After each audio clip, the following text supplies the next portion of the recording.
Pets. People claim to love pets, but they sure don't act like it. Millions euthanized yearly because people don't adopt but shop. They buy from breeders and puppy mills that even tail and ear dock. Some still declaw cats rather than just trimming their nails with clippers. Puppy mills, they're all about profits.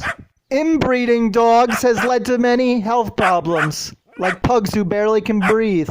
The exotic pet trade, from lizards to parakeets, all about profits. Know your sources. Then we have the fur and skins trade, like Ugly Uggs and Canada Goose animal abuse. Don't be a caveman, fur hag. Easter, many get rabbits, and then they turn them into shelters. Adopt. Know the commitments. Pet peeve, love one animal and eat the other. Vegan future.